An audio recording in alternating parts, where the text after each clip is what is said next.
got here today. The next one, Dr. David Adler, one of the Australian academics who are opponents of Islam. He writes a private newsletter called Political Uncommon Sense. He's an active member of the Jewish community. He's formerly the second in charge of Australian Medical Association of New South Wales. Defender of democratic values, Australian values, Dr. David Adler.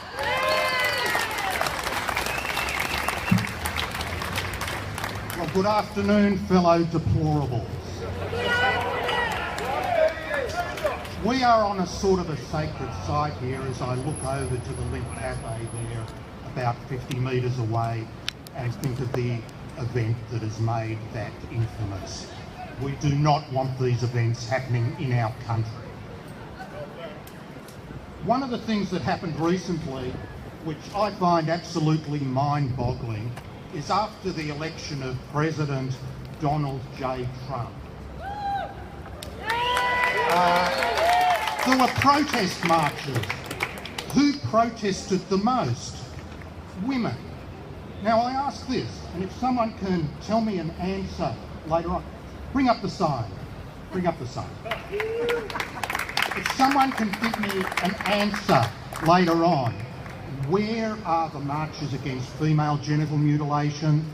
Where are the marches against the Islamic rape culture, as we've seen across Europe? Where are the marches against honour attacks and honour killings?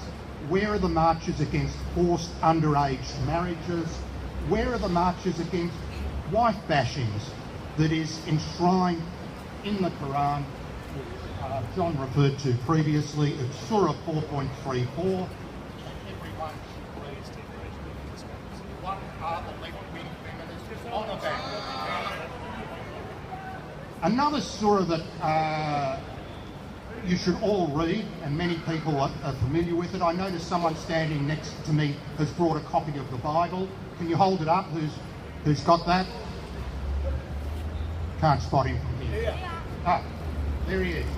He's holding up the Bible. Now, everyone in this country should familiarise themselves with Surah 98.6.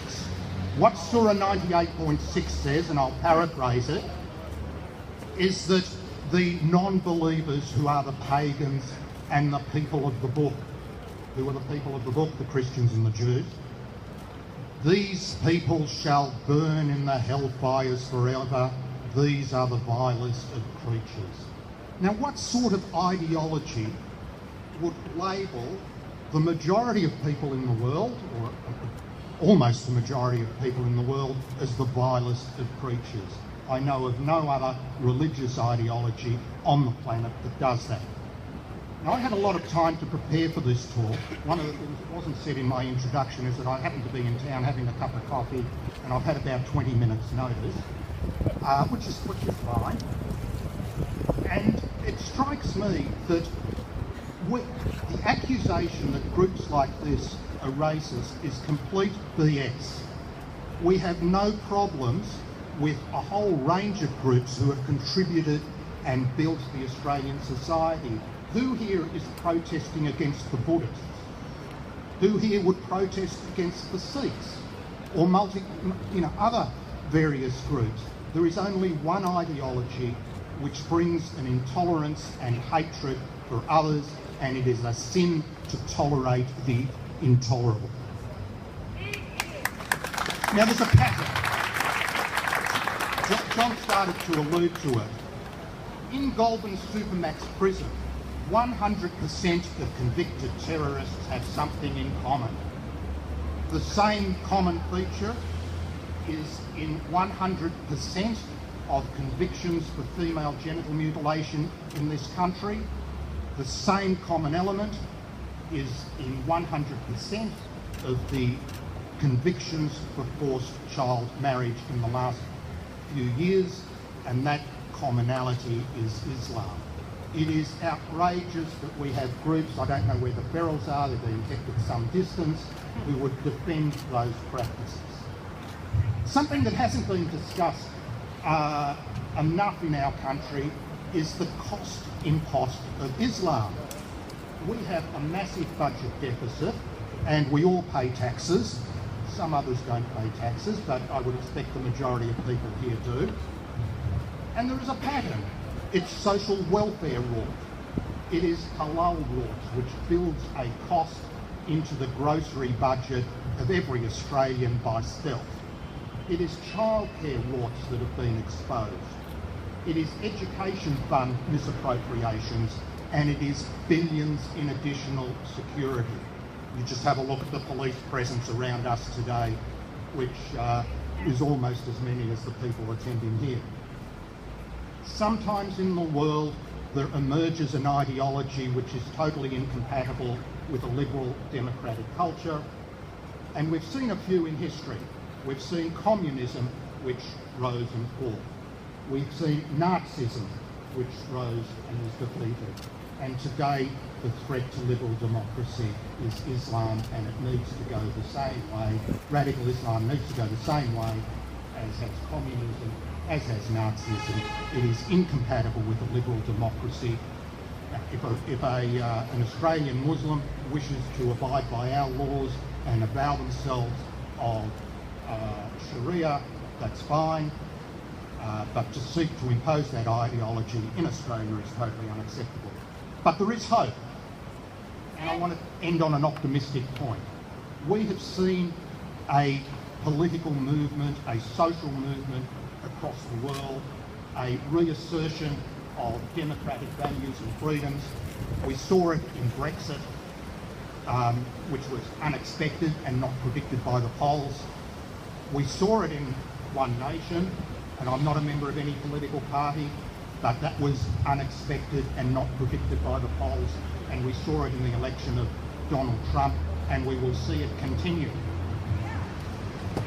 And there's an explanation. There's an explanation as to why this trend is occurring. And the explanation is something that I will call political shyness. If all the media repeatedly say that your views are politically not correct, your views are not PC, and you hear it enough and enough and enough, and then a pollster comes knocking on the door or rings you on the telephone and says, what is your view? Then if you've got strength of character and courage, you will speak out and say what your view is. But for a lot of people, that's a bit confronting, and they will say they don't know, they haven't decided, or they'll pick a politically correct position, but in the privacy of the ballot box, their real views can emerge. So I want to congratulate all the people for being here.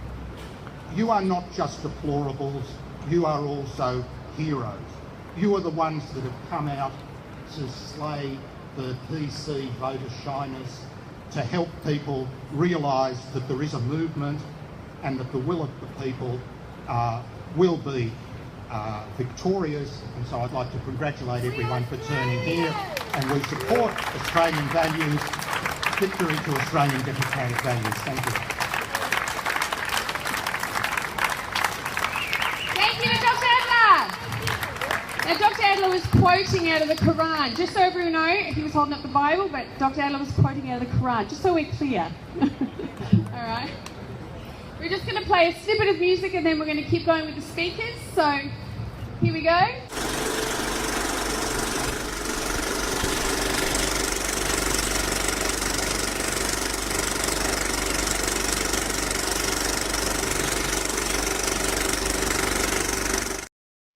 Tune in tomorrow.